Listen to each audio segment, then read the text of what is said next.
It's no secret the NFL has a problem with race. Think Colin Kaepernick. Think Brian Flores. But this isn't a new problem. It's one that started as far back as the 1930s, with a ban on black players in the NFL, with a past that informs the present.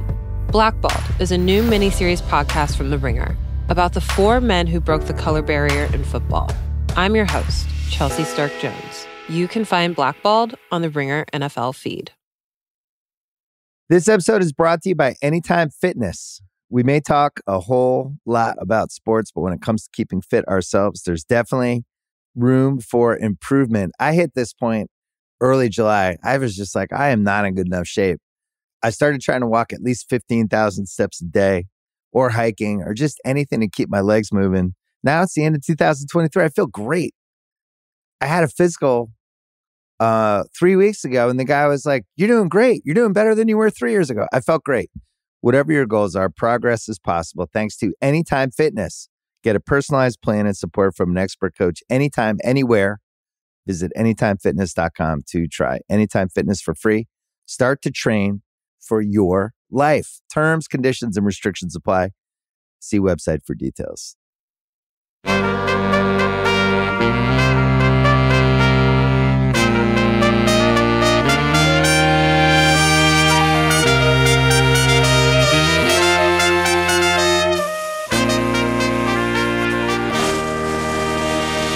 Welcome back to another episode of the Ringers NBA Draft Show. My name is Kevin O'Connor, and joining me, as always, is the Ringers J. Kyle Mann. What's going on, man? How you doing today? Doing fine. I'm doing good. Just trying to get rested up here to watch some more basketball, and I've been getting excited. Last night I was staying up late watching some draft stuff, watching some. I rewatched a Wilco documentary. I was enjoying myself. Wilco? I wanted to ask you, Kev, are you a music documentary person? You like them? I mean, yes and no. I wouldn't say like I've gone out of my way to watch a lot of them over the years. I'm hit or miss when it comes to documentaries, Kyle. I've watched more movies and TV over the years than documentaries, but I always enjoy documentaries when I see them. Yeah, I saw you posted that Pink Floyd footage, and I meant to mention that to you. I thought that was really cool. I like. I'm in the same boat. I enjoy finding footage of them whenever I can. But yeah, like How the West Was Won. You ever seen that? Like Led Zeppelin, any of those? Not into it? Maybe years ago, maybe many years ago, but not like it's so long ago that I don't remember. Well, check it out. Clearly made an impact on you that is lasting here. But yeah. So that Pink Floyd footage was very cool, though. It was from 1975. 28 minutes of beautiful, clear footage with great audio. There's like no footage of Pink Floyd from 73 through 79, their golden years. And yet, out of nowhere, someone's attic, 28 minutes of footage perfectly synced up. I was about to go to bed, about to shut my laptop after, like you, Kyle, watching YouTube, highlights. I was catching up on games. I was watching some draft stuff on Synergy. I was about to shut my laptop when I see in my YouTube recommendations that Pink Floyd graphic. I'm like, I've never seen this image before. And I stayed up for another 30 minutes watching that and couldn't wipe the smile off my face. It was I need to watch. Special. I need to watch it in its entirety, but it's crazy. I feel like I would have maybe in another life made a good like video archivist, because I get like an inordinate amount of excitement from stuff like that, and like the whenever stuff like basketball footage like that surfaces. To be honest with you, I will like download it and archive it myself, just so in case it ever gets taken down. Because I don't know. It's like it's a little pleasure I have of just like cataloging and keeping that stuff. But you want to know something about me, Kyle? I used to run a Jimi Hendrix YouTube channel, uploading stuff that I like would illegally download online, because I put it out into the world on YouTube. Because the reason why I fell in love with Hendrix when I was 15, 16 years old was because of YouTube. Watching videos of Jimmy play Machine Gun, watching all the bootleg stuff, not just the albums. So I was like, hey, I want to upload all this stuff that I'm finding online that is amazing and makes me fall more in love with Jimmy. And the Jimi Hendrix estate suspended and banned my account after a couple of years. Yeah. Oh, wow. You would damn you, Janie Hendrix. Think they team with you. I don't know. They have no idea what they're doing. They're missing the internet. They're a shame. Missing big time. You can't find all like the best Jimmy's stuff is not on YouTube. Like I don't know. It's disappointing. Yeah, you like a Little Wing guy. What was your favorite lick to play? I know I'm delaying us here, but I'm curious. I used to love playing Little Wing. Still do on guitar. Yeah, used to be my ringtone. My ringtone. I was like 16, 17 years old. My little flip phone at the time. Yeah, you're making me feel old when you were talking about being 15, 16 on YouTube. But yeah, Little Wing's like one of those, like you sit what are you, down. Kyle? It's like 56. Yeah, I'm 56. No, I'm not that old. I'm exaggerating, but no, like Little Wing's one of those ones where you sit down and it's just like a fun, like muscle memory thing to play, you know, because just it's fun. I have big hands. I've always enjoyed playing Jimmy chords. Like I don't know. I just thumb over the neck. Yeah. It was never a problem for me. I was like, oh, I can do. I never could do but yeah, Little Wing's fun. Sorry to digress there, but let's talk some draft. How about this transition? You know who has really big hands? Donovan Clingan, one of the biggest one of the biggest risers in the 2023 NBA draft. That's what we're going to be starting off today's show talking about, Kyle. Biggest risers, biggest fallers on my updated rankings on the Ringers 2023 NBA draft guide. Starting off with UConn. They won the national title on Monday, dominated their way through, beat Miami over the weekend as well in the Final Four. It's a real dominant performance by UConn. You talked about that with Tate Frazier on One Shining Podcast. You guys crushed it all tournament long, every weekend. RIP to the Aztecs. But Donovan Clingan goes from, we talked about him at the beginning of the year as, hey, long-term, this guy could be an NBA draft prospect. And now he looks like somebody that should potentially at least test the waters to see where his draft stock actually is. I plugged him in at 21 on my rankings right now, Kyle. I feel like that's a spot I'm comfortable with him at.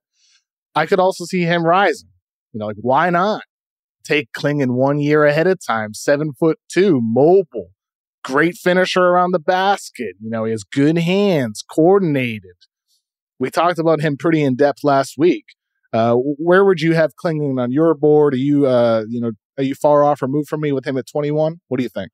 That's a big jump. I mean, I think the thing that's tough to balance when you're talking about Donovan Clingan is the fact that when he comes in, he is sort of like a counterpunch change of pace thing that UConn would bring in, like that overlap with their first unit and then their second unit. And it's like, I mean, it's a daunting thing to see that's the second option for them, because Sanogo was so good and he deserved to be their first option. He was absolutely fantastic during the tournament and just murdered people. But, you know, and he posts like really, really clustered, like really, really concentrated bursts of productivity. Like his block percentage during the tournament in 75 minutes played was almost 15%. He crossed into, which is crazy high. Like that's like unreal Anthony Davis territory. Like that's really high. But you know, you're thinking about what would it look like if we're talking about him next year? Like, I think that's the question for him. Is like, and I think that's going to be the question for another one of his teammates. Is like, okay, a year from now, you know, let's say if Sanogo's not there, maybe he is, but a year from now, let's say he's playing bigger minutes, he's more focused, you know, he's a more focal part of the offense. A lot of his offense is, I mean, all of his offense is just like catching and finishing, which is fine, you know, but a year from now, like, is he going to be attacked in different ways? How will we feel about his ceiling? I don't know. It's kind of a thing where you look at the guys across the league, and I tried to compile some of these. Like, there's zero creation expected from him. Like, we're talking about guys like Walker Kessler, like Hartenstein, Nick Richards, Luke Cornett, Jakob Poeltl. I think the high end of the spectrum is a Poeltl type, don't you think? Like, in terms of like if he were to start creating for himself. Do you have much of an opinion on him as like a self-creator, like as a post guy? Because you kind of have to dig for it. They had such a defined identity as a team that we didn't really see a ton of it. It wasn't necessary for him. I haven't seen a lot from him as a post player in terms of, you know, footwork, you know, advanced moves or anything like that. Also, as you said, it's not like he's getting opportunity. Everything he does is, you know, rolling to the basket, cutting to the basket. You know, quick finishes or some of the coordinated finishes are where you really feel encouraged. You know, he catches the ball, has to pivot his feet, change angles, still finishes strong or with touch. I also think his passing is pretty good too. I think, early in the year, that's one of the things that really stood out to me. And when you watch his high school stuff, when he's drawing double teams, he did a pretty good job finding the open guy. So I think those are encouraging things when you think about, is he more than just, catch and finish? He can pass. Can he score out of post-ups and be more of a self-creator like you're talking about? Because Poeltl can get the ball on the short roll and take 2 or 3 dribbles into the lane and finish. That's where Clingan, for him, he needs to be thinking about this. I'm a freshman who played 13 minutes per game. Maybe I can declare this year and go in the late first round, but if I wait one more year, maybe I win another national title. Maybe I go to another Final Four, and maybe I end up a top 10 pick in what projects to be a weaker draft class next year. Maybe in one more year, the need for bigs across the league is even more apparent. After the year of Wemby, Chet Holmgren out there, another year of Embiid and Giannis and Jokic and all these guys, maybe Clingan becomes a top 10 guy next year or even higher. So I think for him, that's where the tough decision is here.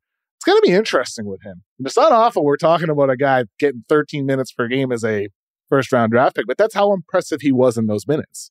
Yeah, the small sample thing I think is like so tantalizing because it's the seen unseen thing, It's like we're like, okay, the little bits that we saw, the scene kind of has conditions around it, and that is like this was a good team that had a very defined role for him. But the unseen are those other things, and like it's like I don't know when that top 10 thing, he would probably have to show some of that self-creation stuff to kind of extend into that like investment for a team. Absolutely, because.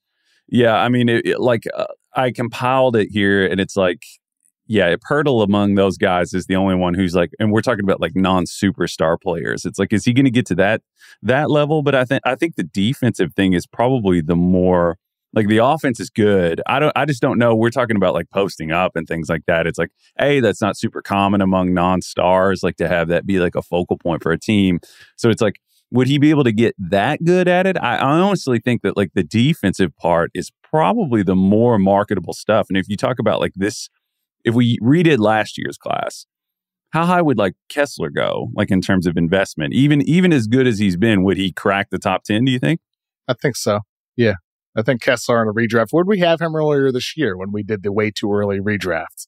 Do you remember off the top of your head where we had Kessler? No, I don't. But I don't know. We know like how high the ceiling can be, but even... Let's see. I'm pulling it up right now. We had Kessler 13 on November 30th. So this is really early in the season when we did our way too early 2022 redraft. And we had him 13th up from 22nd. Which is no small thing. I mean, so like ahead of him, we had Jalen Williams at 12, who would also go higher at this point. We had Jalen Duran at 11, who... he's looking great. AJ Griffin probably falls behind Kessler. Jeremy Sohan with the Spurs, that's tough. Jaden Ivey, been excellent. Maybe goes ahead of Dyson Daniels, hasn't done as much. I mean, like all these other guys, Keegan Murray, Benedict Mathurin, Jabari Smith. Like, maybe you're not taking Kessler ahead of a lot of them because they're creators, perimeter guys, wings, versatile players. But he's borderline top 10. I think that's fair for Walker Kessler at this point. Yeah. And overall, though, I think it's if you're talking about like the tiers of value in the league, it's interesting that like even though even an elite dropper, let's say the most elite pure droppers, Lopez, Rudy Gobert, Lopez, but how high has Lopez? Just using like how high can like Lopez go in the league? Even though he's like a super super valuable player, it's like he's still. I don't know. He's still clearly not to the level of like a self-creator or switchable play. You know what I mean? It seems like the value is high, but we as like a basketball community, I don't know. I haven't talked to like teams to confirm this or disconfirm this, but like, it seems like there is a ceiling on like how much teams, I don't know. I'm trying to think of like how. Well, your how ringer easy. rankings, you, Michael Pina, and Rob Mahoney have Rudy Gobert 50, Brook Lopez 49. And so that's behind guys like an Evan Mobley, a Draymond Green, some of these guys, Jaren Jackson Jr., who are more of these versatile pieces on defense that you're talking about. There's a ceiling there for those guys. Unless you're an elite offensive presence, you have Karl Anthony Towns ahead of them. Unless you're an elite defender who has versatility, Jaren Jackson Jr., there's a ceiling there.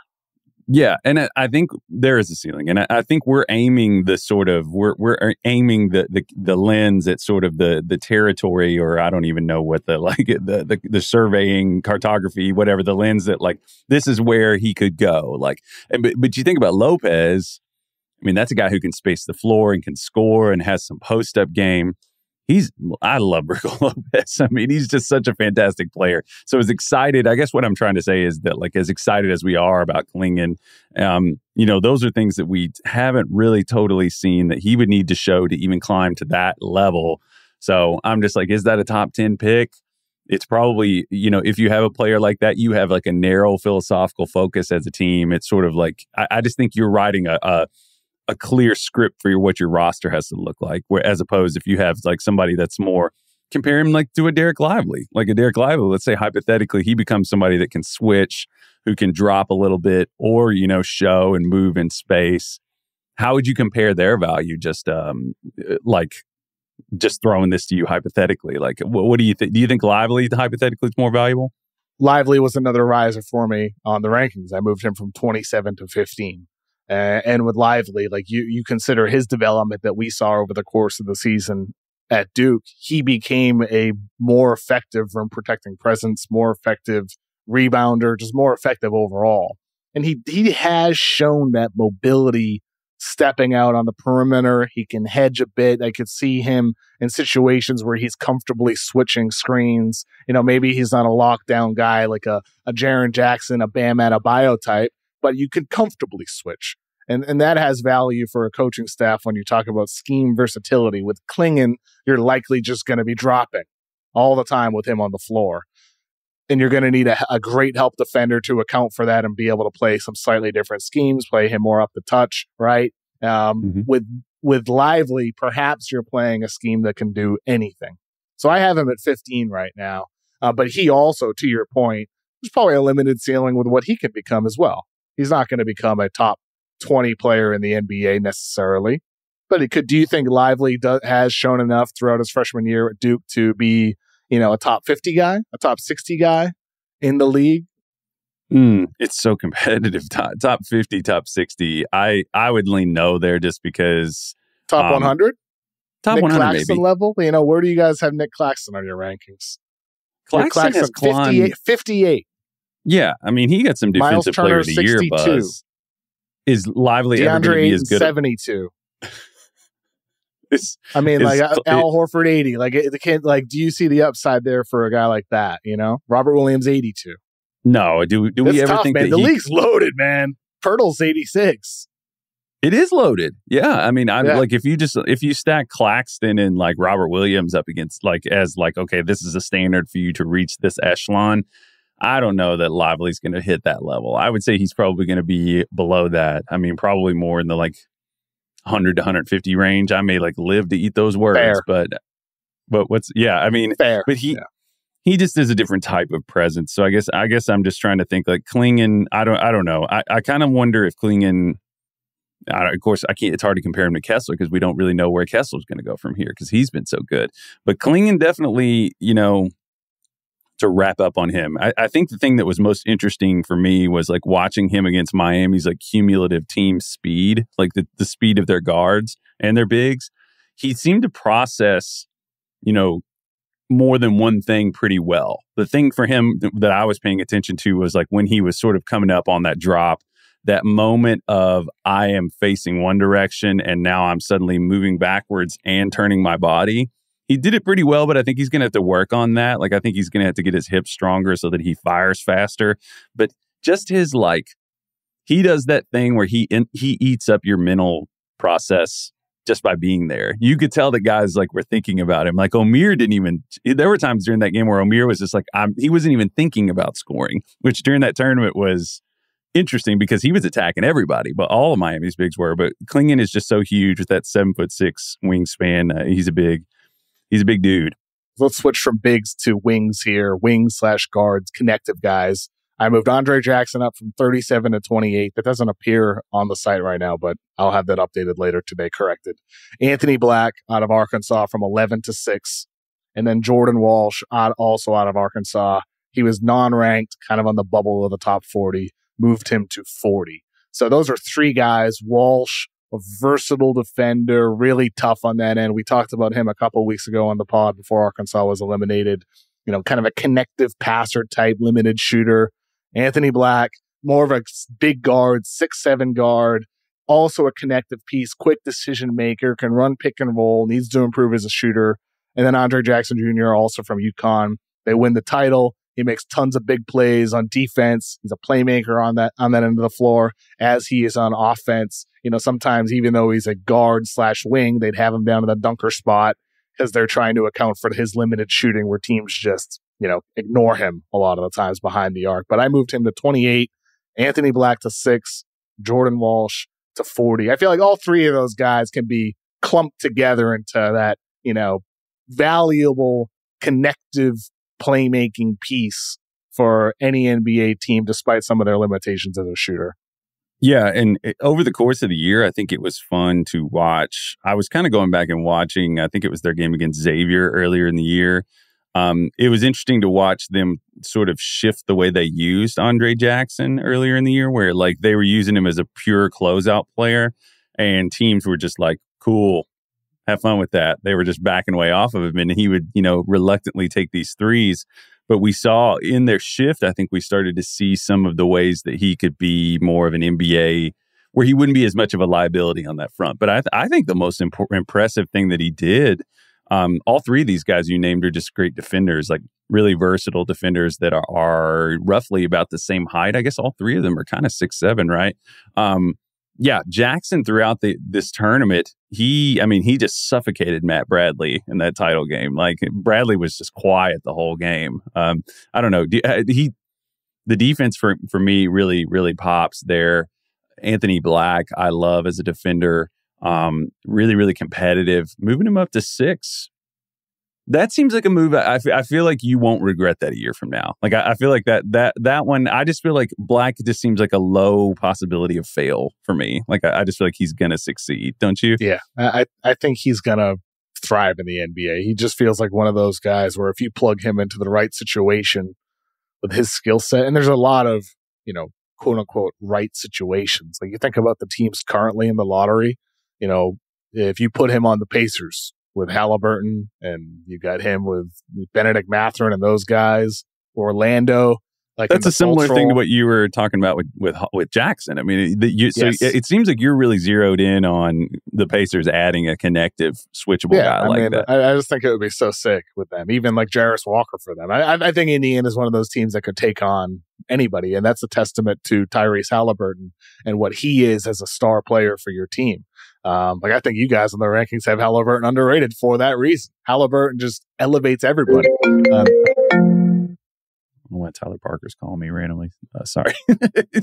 Keep going. Let's keep that in, because Oklahoma City, Tyler Parker, he roots Tyler for never calls me. They also are a team, like, you think about them with Anthony Black next to Shai Gilgeous-Alexander. Maybe you hope there's more shooting there, but from a scheme perspective with that Daignault offense, like the way they maximize guys and run motion with Lou Dort and SGA and Trey Mann off the bench, like you could plug him in there. Utah, Orlando, any of these teams, Anthony Black is a fit. And I just feel like there's a high probability that Anthony Black is going to land on a team that makes a heck of a lot of sense for him. And that's going to bode well for him in his NBA development. You just said something that like eureka'd me a little bit. Like, I don't know that OKC could sustain another like body in their backcourt that is like a liability on that in that sense. Because Giddey is like a pretty. I mean, he is pretty, but he like really solidly fits that like non-shooting but offers crazy playmaking in the ways that we're talking about. Like, Anthony Black with the Blazers is really interesting. If you think about going forward, pairing him with like you take his strengths and then you just kind of plug them into these two dudes who are like dribble scorers. If you think about like Anthony Simons, and he gives you size, and you think about Shaedon Sharpe, that three-headed monster is sort of a similar concept to the Pacers. I kind of like that fit. I hadn't really thought about that until just now. The Portland one is interesting. They tried this years ago with Damian Lillard, CJ McCollum, and they overpaid for Evan Turner. And it didn't work on the court, but the idea of it made complete sense. Like, it was a great idea. It just didn't work. And I think it's a different type of, system now. They do have better wing defenders if they keep Jeremy Grant, if they're able to find a center that can move their feet better than Yusuf Nurkic, which is a low bar. They can do that.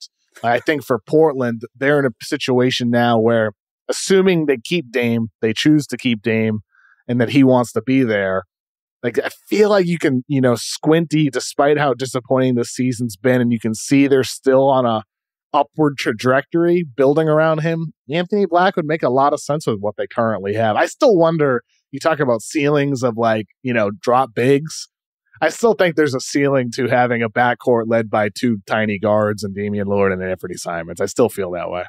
Yeah, the Dame thing, I kind of put it to I'm like, yeah, Dame is fun to have, but it's like kind of like, I mean, how many more years of it are there? What is he, 33? It's like, maybe 3-4 more years of it? I don't know. I'm just thinking about your next step.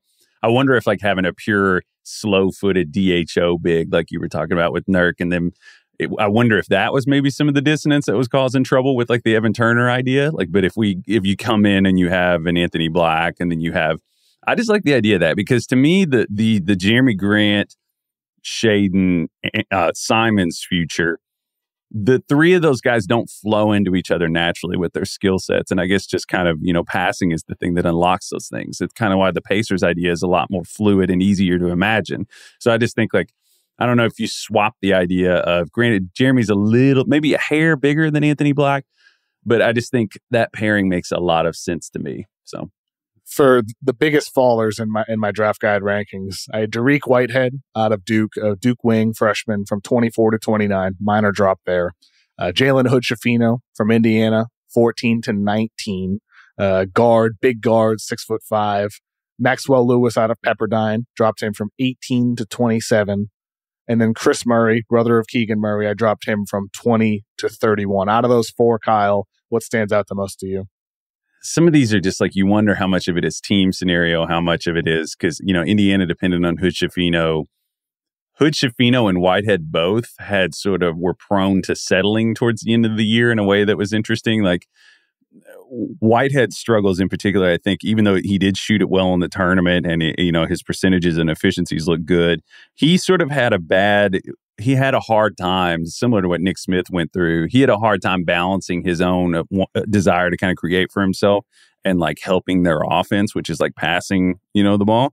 And then Hood-Schifino, I kind of felt like a sickly feeling kind of developed in me over the past. And I don't know, it's like sickly, just a little worrisome, like during February, Hood-Schifino, 16 points, 2.8 assists. He was 17.4% from the three, 48.7, but and shooting a lot, and it's like, he's an odd thing. And we talked about this when we dove on him. He shoots a lot, 15.4 field goal attempts during that time. And when they lost to Miami, you kind of saw some of the things about him that are a little worrisome. Like, if he's going to be that streaky of a shooter, and the point I was going to make is when we talked about it before, we were like, man, the shot doesn't like aesthetically bother me. Like, does his shot like aesthetically bother you? There's nothing that's like, that looks bad, It looks nice. It just does not fall. It is. It's interesting. It's like, is he impersonating a good shooter and just like in the soft? Is it a hardware software thing where the software is not getting the job? Reddish. Bingo, bango. That's a good one. Or the Kevin Knox. Those guys are both on the same team now. It just looks so good. It looks beautiful, but it just doesn't fall. Yeah, it's a tough thing. But like against Miami, if he's going to be that streaky, like against Miami, you saw this really come out. This was like one of the worst examples of it of the year. Miami, as we said, cumulatively, a lot of guys that can handle, they're fast. He took 22 shots in that Miami game, and 19 of them were jump shots. That was his season high. So you saw him, and he was very turnover prone, and he wasn't getting to the rim, man. Like, so it's like, if he's not going to have rim pressure and he's going to be that streaky, at some point, those two things can't exist together for a team to trust him on the floor. That's kind of it's the Johnny Davis thing. It's like another Big Ten guy. That makes me feel sickly, Kev. That's where that's coming from. Well, it's the inverse Tyrese Halliburton, where Halliburton, you watch him at Ohio State, he shoots 40+% from three both seasons. And you're like, just looks weird, man. I don't know. You mean Iowa Iowa State? Iowa State, right? What did I say? Iowa State? You said Ohio State. I bet Ohio State fans I just thought I said flew Iowa into State. it. I don't know. But regardless, Maybe you did. Iowa State. He shoots 40+% from three both seasons. But you watch him, you're like, I don't know, it looks funky. I don't know if this is going to translate. And yet, here we are. He shoots 40+% from three on an even higher volume than he did then. Maybe this is a case of aesthetic. You know, like I always talk about, like sometimes Scalabrine is a good example of this. He had an absolutely gorgeous jump shot, and you kind of get rope-a-doped into being enamored at the mechanics of it. And you're like, I'm like doing like 1,000-yard stare right now on it. Well, it's good for audio, but I'm imagining that jump shot, or like another Kentucky guy like EJ Montgomery. I was like, man, this guy can shoot the ball. But then you go back and you look, and you're like, never went in, though. That's a key detail. The ball never went in the basket. And like Halliburton, you're absolutely right. He's the inverse of that. Yeah, it's like you would watch him. And I did this when I did my like rookie dive on him, where I went back and watched him at like every level. And you're just like, it's funky. That shot is funky. But you're just like, does it go in? And it did. I don't know. It maybe that's a predictor for the future, you know? Are there any guys in this class that have like funky shots that go in that are like, I don't know. I'm throwing this at you in the moment. I don't think there's one that bothers me. No, none come to mind off the top of my head. Yeah. Well, like there's guys with funky shots, but they don't fall. Yeah. Maybe Halliburton's unique in that way. Yeah. I don't know. The Thompsons, I guess, are funky, but they don't go in, right? Like we said. I don't know. I'm a little worried about Hood-Schifino on that front. In my mock draft, Kyle, were there any prospect to team pairings that, you know, were most appealing to you or not so appealing? Sometimes I plug ones in there where I'm like, hey, this is not great, because I'm not going to do a perfect, you know, grade A mock every time. Sometimes you want to see how it feels when there's a surprise. Are you talking about, like, did you pair with the mock draft? Yes. Like, well, let's say Amen Thompson, I have him 4th to the Hornets. You know, I have Jarris Walker 6th to the Pacers. Are there any favorite prospect fits on their teams they were drafted to? Like which like if draft night comes, like what would you be most excited for? Which prospects would you be like, yeah, this is great?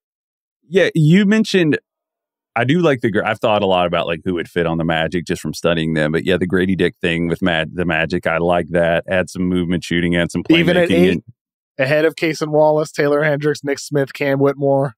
Wallace was a guy that I had kind of dialed in as like a guy that made sense for them. I was kind of, you can go over the top and continue with this hypothetical Bucks model thing. And it's like, well, if you want to follow the Bucks model, why don't you draft a guy who is eerily reminiscent of Drew Holiday, Case and Wallace. Yep.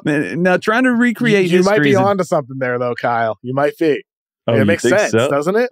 You got to look in your eyes like you knew more than you were saying. I don't. Oh, okay. No, not at all. I'm just saying, I was hoping like, you did. It makes sense. It does make sense. And you got to be careful not to try to like recreate history as the Hawks have found out. You see it with Fultz. Like Markelle Fultz this year, like this dude is nasty with what he's becoming right now. Like compared to before, like 4 years ago, you talk about Fultz. If you told somebody he'd be better than Ben Simmons at this point, they'd think you're nuts. But he's way better. It's not even close. Fultz is a two-way presence for Orlando at this point, and Case and Wallace could, you know, take that up to an even other level. Yeah, the Fultz thing is so hard too, because it's like we talk about him like recouping his career. It's like really he just kind of steered it back on the road, because you watch him when he was younger, he was fucking awesome. But Taylor Hendricks to the Mavs, I like that. You add another guy that can defend and is going to space the floor. The Mavs are just an outright mess right now. Whitmore to the Magic, I like that. Just scrolling through some of these. I think those are the ones that jump out at the top. Well, this is interesting. I mean, did you intentionally think about Clingan with the Warriors? I mean, what was your vision for that? I put Clingan 19th pick to the Warriors, which again, I don't know where he would end up landing. Like that's to be determined. Well, what would be the difference between him succeeding and like James Wiseman failing? Let's just like even if both of us know what the answer is, let's just rhetorically, what do you think the answer to that is? Clingan, feel. Wiseman, no feel. You literally almost spit out your drink there. You're like choking. I didn't expect you to put it that bluntly. Yeah, I mean, Yeah. Yeah. It's that simple. It is. I could see that working. I wonder about like him as a screen setter, him as a finisher, him as that's kind of the. I like he'd be more Bogut for them. Yeah. Bogut was a pretty skilled self-creator. I mean, I feel like history's going to be unfair to Andrew Bogut. I thought he was so good, man. He was a number one pick for a reason. Mm-hmm. But I mean, those are the ones that jump out to me. I like that. I feel like Maxwell would be an interesting steal for the Pacers. I know his star has fallen a little bit in recent weeks, but I don't know. None other there that just off the top of my head that jump out.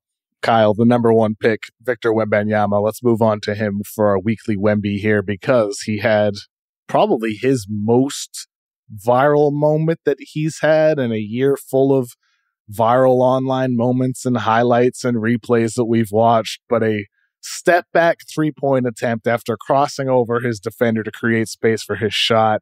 The frame moves out, and then out of nowhere, he pops in there and grabs the ball midair for a putback dunk. It's pretty unbelievable. A step back three missed into his own putback dunk. Victor Wembanyama. You know you're a good player whenever like you're messing up the cinematography of a basketball game. You know, I remember that used to happen with John Wall in college was so fast that they used to have to like quickly cut. They were like, "Oh God, we're missing it." Wemby, like, yeah, that play was really mind blowing because I was just like I was thinking back about like times that I had ever seen that before. You know, and some people sent me some, you know, there was like the Dominique Wilkins player from the 80s where he shot that jump shot. I don't think it was a three, but he comes in and just parachutes from the rafters and dunks over people. There was a play at Illinois a few years ago where a guy like shot a three and ran and tip dunked it. I think Aaron Wiggins had the same thing. But those guys almost like they were leaning forward and they sprinted as soon as they shot it and came in and two-hand dunked it. Like, the range of what he did was just so crazy because, like you said, he was leaning backwards and then he follows his shot. Granted, the guy who was guarding him didn't block him out. Not that he would at that distance anyway, but he was kind of trying to get out of the way. And they were also, Monaco was in a 2-3 zone. So, I mean, he just kind of ran straight to the basket. I guess the takeaway from it, I don't know if it's so much like how much that would happen in the NBA. Maybe it would happen in the NBA, but I think it's just more about the range. It's more just, don't you agree or disagree? It seems like it's more just about the range of ground that he can cover, like the radius of where he caught it. You know, I think that's kind of the takeaway, right? It's just that like his range that he covers north-south like that is just kind of unparalleled. It is unparalleled. And you mentioned Monaco was in a zone. That leads me to this next thought, Kyle. That play happened at the beginning of the second quarter, first possession. The Mets 92 lost that game, though. 87-68 to Monaco. The top seed clinched best record. They're led by former NBA guys Mike James, Monte Eunice, Elie Okobo, Jordan Lloyd. And Wemby had his first game of the entire season where he had under 10 points. He had 8 points, including that putback dunk on 3 of 6 from 2-point range, 0 of 3 from 3-point range. And you mentioned how Monaco was in that zone. I thought their defense in that game, I rewatched it this morning, they played an NBA defense that you would see Victor face if he becomes the star that you hope for. You saw John Brown, 0-0 on the court, playing amazing defense on him. They were switching screens in the first half especially. Donta Hall coming off the bench.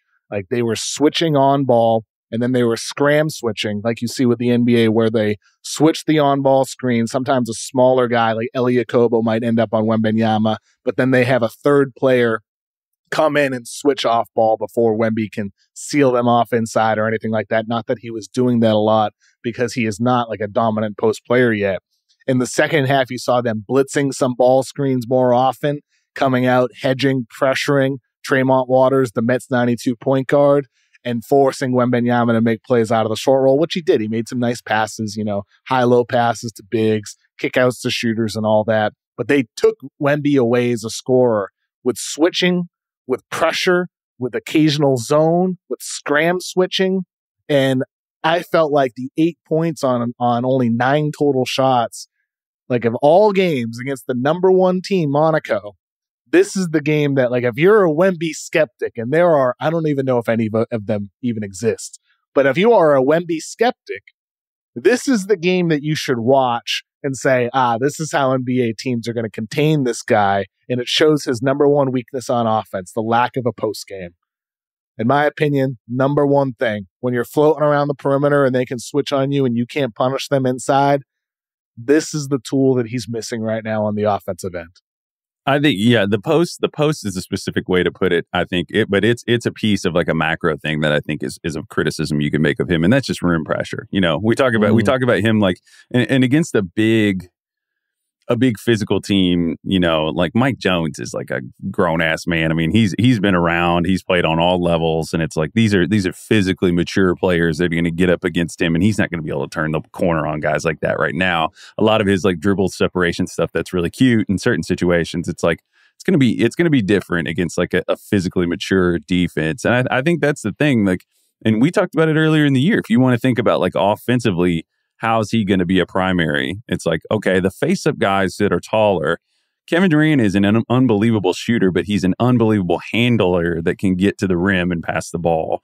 That kind of thing makes me wonder if he's going to be like an elite defensive presence and then like sort of a 1B offensive, you know, maybe he plays with another guy who is like a dominant offensive presence and there's not as much pressure on him to be like, okay, everything that we do ripples from you because you just showed it. Because if that's who he's going to be, there are just some caveats that he's going to run up against. Like we talk about like Giannis, another guy, crazy rim pressure, Embiid, crazy rim pressure, Jokic can when he wants to.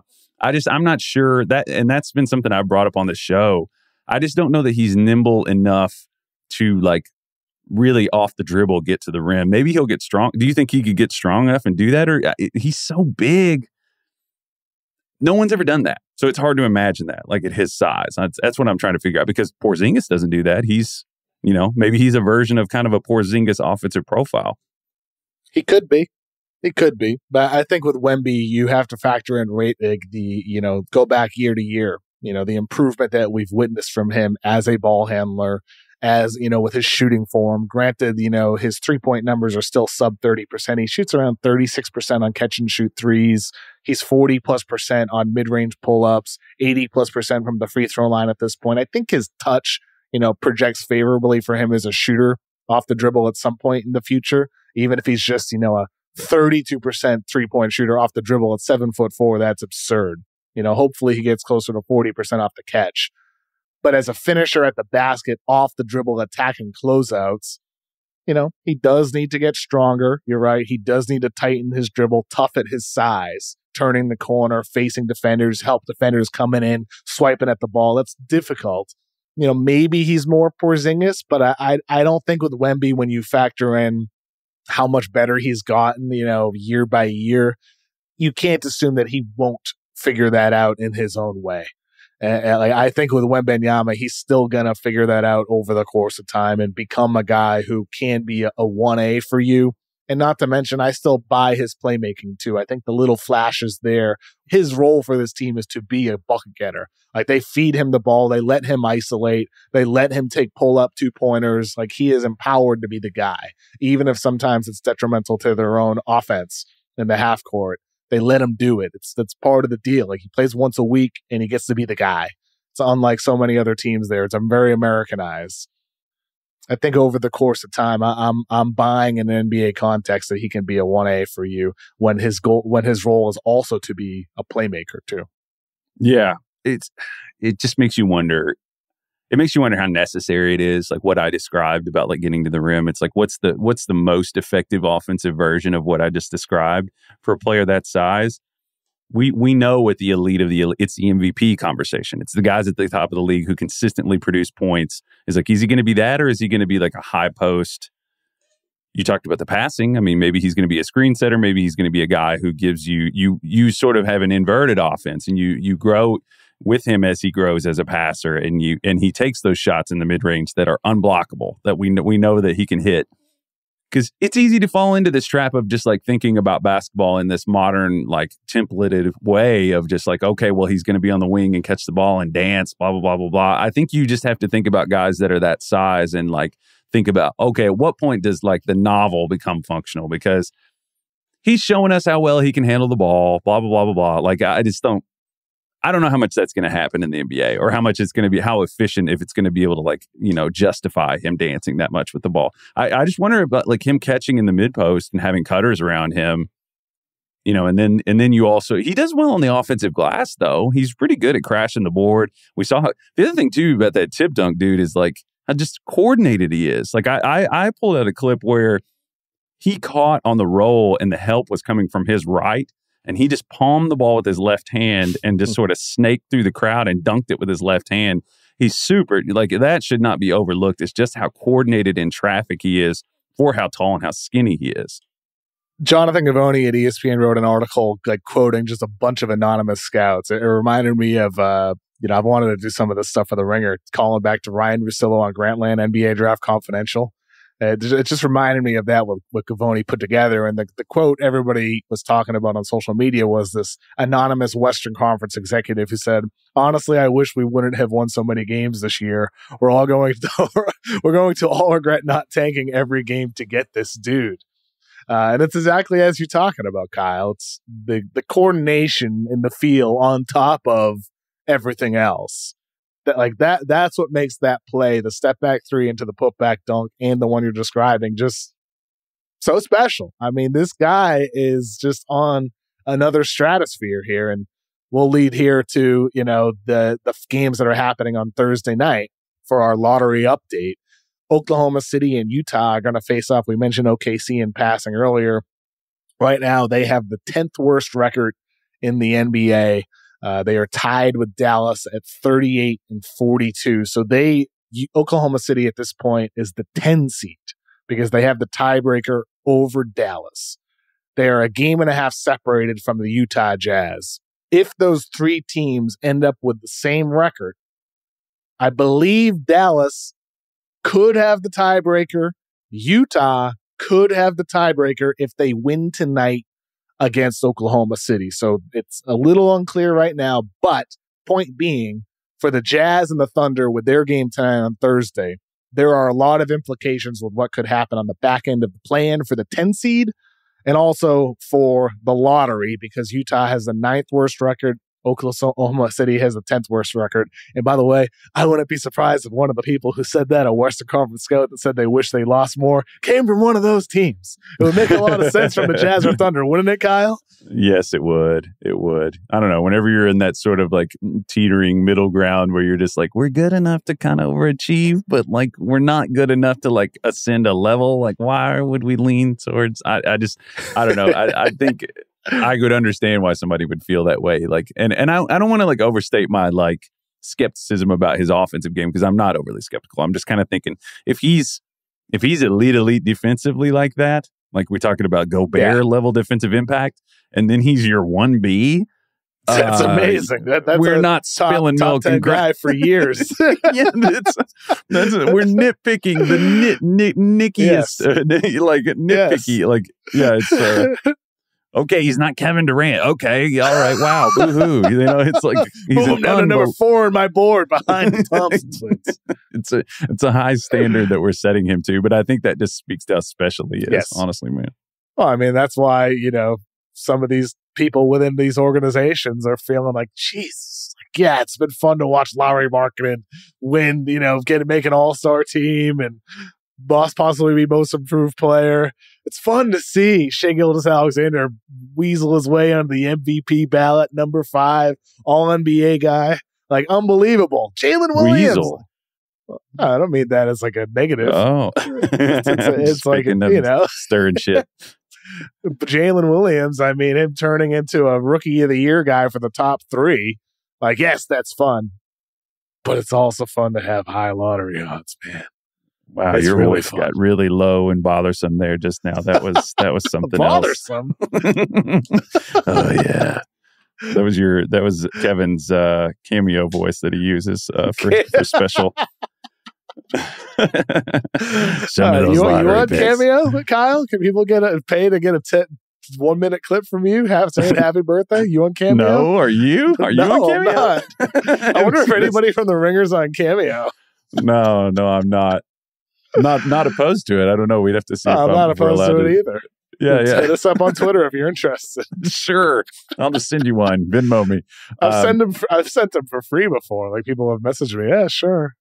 Not often. That's a whole conversation. I mean, you weigh it against, and you think about some of these teams that are wandering in the desert, and they're like, hey, man, we're close. And then you also can, let's say you lean the other way and you burn another year of being bad, and then you don't get the pick that you want, or you don't get the thing that is going to level you up. And then you can kind of see why they're balancing it. But yeah, this one is worth maybe taking a risk on, obviously. So I both do and don't understand. I'm kind of in the middle on that one. Also on Thursday, we have the Blazers and the Spurs. You get the Spurs right now. They're trying to lock in if they lose. Not if they lose, but they do need to lose to catch up to the Rockets to have the second worst record. And yes, the lottery odds are flattened up top at 14% for the bottom three teams. However, the Pistons, they have locked up the worst record, which means they will have, at worst, the fifth pick on lottery night. The second pick could fall to number 6. The third pick could fall to number 7. So there are still implications for those bottom three teams to be worse. So for the Spurs, they're facing the Blazers. If you're a San Antonio fan, you want to lose tonight. If you're the Blazers, right now they're a half game up on the Wizards and the Pacers, a full game up on the Magic. So the Blazers right now with the 5th worst record, that's the highest they could be. They still could fall all the way down to 8th. And the difference there is 10.5% chance at number 1, 42.1% chance at top 4 with the 5th worst record. And then 8th is 6% at number 1, 26.3% at top 4. That's a pretty big difference. Yeah. For, what's going to be a half game difference right now, going to end up a 1 game difference or tied come end of the season. So for Portland and San Antonio tonight, this could be an absolute tank fest. Oh, I can't wait. I wonder if we're going to hit Mark Madsen level of self-sabotage. I don't know. I mean, I'm excited to see how this goes down. And you were talking about the Rockets, man. If the Rockets could land one of those top 2 picks, I think either one of those guys would be, I'm not saying it's a can't lose, because I think if, not getting Wemby is a lose, is a loss. But I think either one of those guys would work. I was just kind of imagining, we did this last year where we were like, oh, Chet and Şengün together. I mean, Wemby and Şengün together, I would assume they can get on the floor together. That'd be a wild one. I think that'd be pretty fun. I'm on tankathon.com right now. So let's spin the lottery wheel right now and see how it falls. Oh, this is kind of a interesting one. Houston moved up to 1, Detroit down to 2, Indiana to 3, Orlando to 4. That feels like a realistic one instead of sometimes Dallas moves all the way up, Chicago moves all the way up. Houston 1, Detroit 2, Indiana 3, Orlando 4. How does that go, Kyle? Wemby 1 to Houston. Who does Detroit take it to? Brandon Miller or Scoot? You got to go Miller there with Jaden Ivey developing well, Cade Cunningham coming back. It's probably Miller, right? Yeah, I mean, that conversation I feel like has been semi-ubiquitous. Yeah. I mean, you've heard a lot of people say that when it's stacking Scoot into that situation doesn't feel... But some people think Scoot's so good that they're just you take him no matter what. He doesn't quite ascend to that level for me. I mean, but Miller makes a lot of sense there. Indiana 3, if Miller's off the board at 2, do you go Scoot, Halliburton, Mathurin, and Nembhard and have all those guys together? Maybe you do. Maybe you trade down even. I think that'd be pretty fun. I mean, that'd be pretty awesome. Scoot and Halliburton would be awesome. Oh my God, that's a 2-headed monster, because he just is sort of an answer to a lot of the things. He's sort of another side of the coin for Halliburton. Or do you go with a Thompson twin? I know you've talked about Amen potentially over Scoot. Thompson at 3 is not, impossible either. I could see it, but I don't think they would do it. I don't know. Of course, I'm totally guessing. I made this argument earlier in the year, but that's just an extension of us trying to put a wing-sized connector switchable defender there because we think that it makes sense. I don't know. Maybe I don't know. The Pacers, it depends on how much of a blank slate they think they are, how close they are. I feel like any Rick Carlisle coached, influenced organization is always leaning towards, not starting over. So I don't know. I could see amen there. Amen there. Yeah. Kyle, what do you have going on rest of this week and into next week? Anything you're working on? Any pods coming up? We're going to be doing some more One Shining Pod, and I know overall the Ringer is going to be doing like shifting into playoff reaction mode, which will be fun. I have some kind of prospect dives that I'm planning to get rolling. Video most likely. I don't know. We'll see. Maybe some written, but yeah. How about you? Yeah, you're right. We are entering playoff mode, which means like Ringer NBA show feed will change. We'll see what day we end up posting here. We're doing Thursday this week. For the draft show. We might shift that over the course of the pre-draft season. We'll see about that. I'm going to be hosting a FanDuel TV show coming up called Beyond the Arc. That starts on Tuesday. I was on with Tate Frazier and Big Waz today on Through the Ringer. That was the debut of that show. But next Tuesday, going to be doing the Ringer Beyond the Arc, a weekly NBA show on FanDuel TV. I believe the clips will also be on social media. Might be able to find it on Spotify as well. We'll have more word on that by next week, but fired up about that. Going to be doing Mismatch still twice a week throughout the play-in and the playoffs, and we'll continue talking NBA draft, Kyle, through the pre-draft season. It's going to happen fast, man. Once the playoffs come, I mean, time always goes by quickly, but when it's the playoffs and there's games on every night, we're going to be talking lottery night soon enough, May 16th. Going to be talking about the rumors and the visits and the potential trades coming up in late May into early June. Like all this is going to be happening very, very fast. But I'm looking forward to doing some look backs with you, like biggest mistakes, biggest draft hits that we've had over the years, lessons learned from our mistakes and our hits. We'll do some more redrafts and whatnot. Going to be a lot of fun, Kyle. Oh, it always is. Can't wait. Thank you so much for listening to this week's episode of the Ringers NBA Draft Show. Thank you to Jesse Lopez for producing. Hope you have a great rest of your week.